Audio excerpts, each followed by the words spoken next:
Bonjour, je m'appelle Marion et je suis atteinte du syndrome de Minor.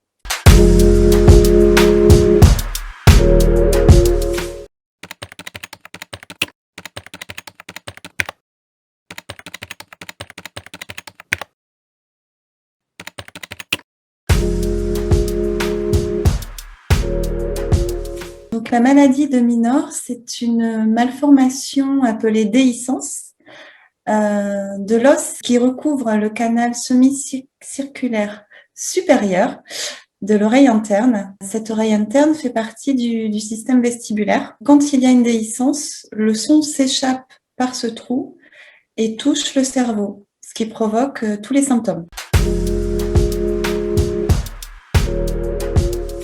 On ne sait pas, puisque la découverte de cette maladie est récente, elle date de 1998. Et le premier docteur qui s'est intéressé à cette maladie et qui l'a découverte s'appelait docteur Lloyd B. Minor. On suppose que c'est congénital ou peut-être à cause d'un traumatisme. Environ 1 à 2 de la population en serait atteinte, mais seulement une fraction développerait des symptômes. Il y a peu de patients avant 40 ans, mais quelques cas d'enfants se présentent. Suite à une perte auditive, on leur fait passer un scanner des rochers et on découvre cette fameuse déhiscence.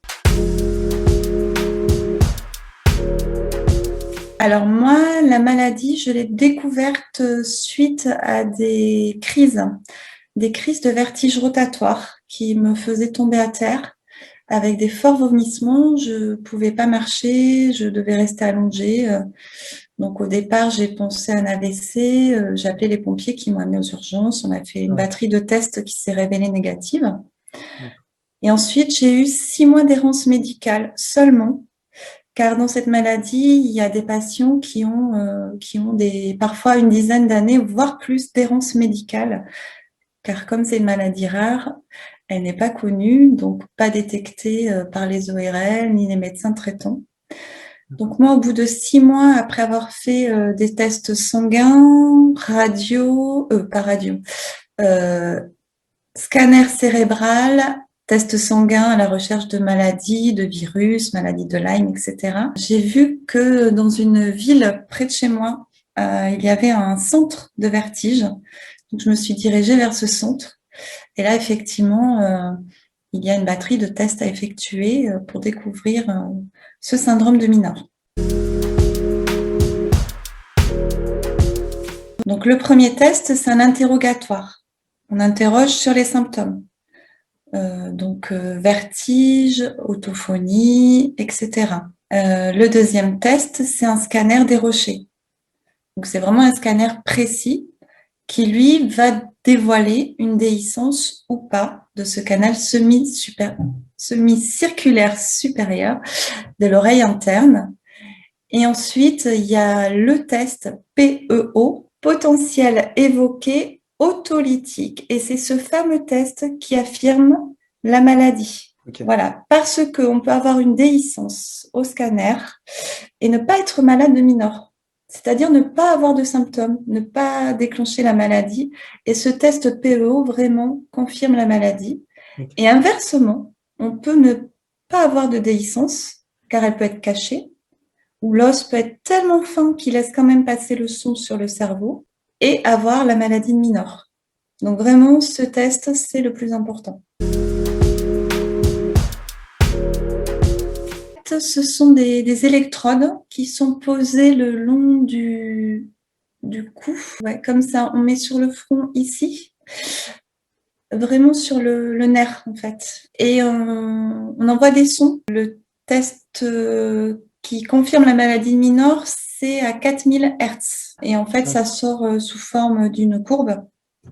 Et alors, si c'est comme ça, c'est pas bon. D'accord. Donc, au bout de 6 mois, on a découvert que c'était la maladie de Minor. Et en fait, moi, mes symptômes ont évolué fortement. C'était des vertiges chroniques, des migraines chroniques. J'avais la nausée constamment, du matin au soir. Je me réveillais comme si j'avais une cuite alcoolique, mais vraiment rock'n'roll, quoi. Voilà, tous les matins. C'est très désagréable, vraiment. Et ensuite, donc les vertiges arrivent et là, plus la journée avance et plus les symptômes sont forts. Et j'étais obligée de de me poser tout le temps. J'ai pratiquement passé 3 ans de ma vie sur un canapé. Je pouvais presque plus marcher, donc j'avais besoin d'une canne. J'avais des douleurs musculaires vraiment très très fortes, surtout au niveau des cervicales, ici au niveau des dorsales. Par moment, je portais une Minerve 24 sur 20, enfin toute la journée. Donc j'amenais ma fille à l'école comme je pouvais. Pour me motiver, je m'habillais bien, etc. Maquillée parce que je trouve que c'est important aussi d'avoir une image pour soi, pour son enfant. Donc j'amenais ma fille à l'école et puis je rentrais par contre souvent en larmes. Voilà, parce que on est à 200% de nos capacités, on va au maximum. Et ensuite, la journée, c'était on a besoin d'aide. Je pouvais plus conduire. On a besoin d'aide pour faire les courses. La moindre tâche ménagère, elle nous fatigue. On peut plus lire parce que ça engendre aussi des troubles visuels. Donc c'est une sensation d'irréalité. C'est très difficile à expliquer. C'est comme si on était un petit peu dans un film en 3 dimensions. Tout est flou. Donc les écrans, c'est insupportable. Ça déclenche encore plus de migraines, encore plus de fatigue. Donc voilà, on est comme enfermé dans son corps et c'est invisible. On a vraiment du mal à expliquer cette maladie parce que là vous me voyez et j'étais pareil quoi. Bon, un peu plus peut-être un peu plus fatiguée, un peu plus de cernes. Quand une maladie se voit pas, forcément on essaie d'expliquer. Alors moi j'appelais ça, je disais que la maladie de Miner me provoquait des problèmes cognitifs qu'on peut appeler aussi brouillard cérébral. Je pouvais pas tenir une conversation au bout de 5 minutes. Je cherchais mes mots, j'oubliais des mots. Je savais pas m'exprimer, donc on se sent bête. C'est stigmatisant, on a l'impression d'avoir perdu ses facultés intellectuelles. On oublie beaucoup de choses.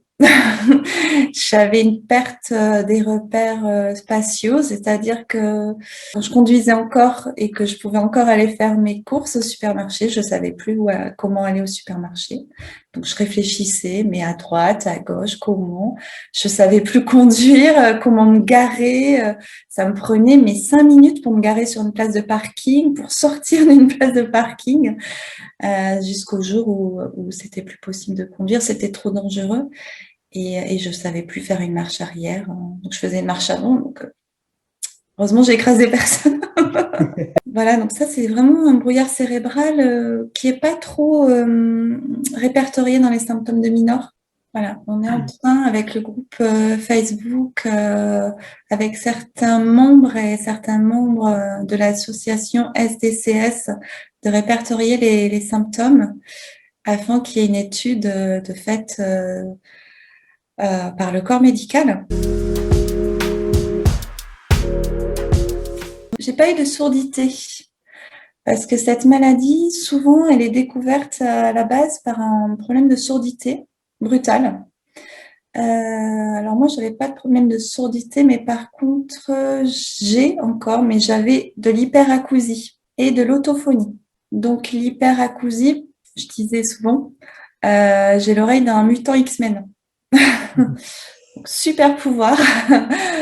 J'entendais le moindre petit bruit, par exemple la ventilation d'une soufflerie d'un ordinateur. Moi en fait je l'ai vraiment dans ma tête et c'est insupportable. Une cuillère qui tombe, ranger la vaisselle, une porte qui claque. Donc je portais des protections auditives parce que ce son qui peut être très fort pouvait me faire chuter au sol. C'est le phénomène de Tullio, voilà, qui est décrit dans la maladie de Minor. Ensuite, j'ai encore aussi de l'autophonie. Mais alors cette autophonie, bizarrement, me gênait pas plus que ça. Je pense que mon cerveau était habitué depuis très longtemps, puisque j'entendais mon cœur, tous mes petits os de mon corps. Certains patients entendent leurs yeux bouger, ce qui n'était pas le cas. Alors peut-être j'entendais le battement des yeux, mais ça me gênait pas plus que ça. Je pense qu'on s'habitue. Par contre, ce qui me gênait énormément, c'était d'entendre le bruit de mes pas. Donc ça, c'est juste insupportable.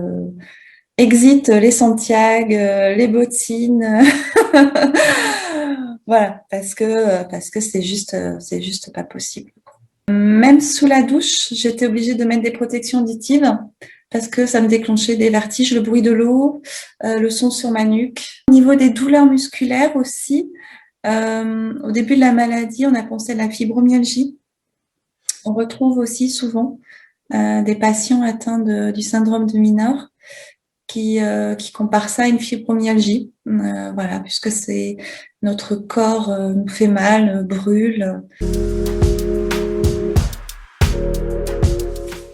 Le cerveau compense les vertiges. Le docteur m'avait expliqué que sinon on ne pourrait pas vivre. Donc le cerveau compense les vertiges et cette compensation provoque des douleurs musculaires puisque le corps arrête pas de s'adapter. Toute cette adaptation, bah voilà, engendre des douleurs musculaires.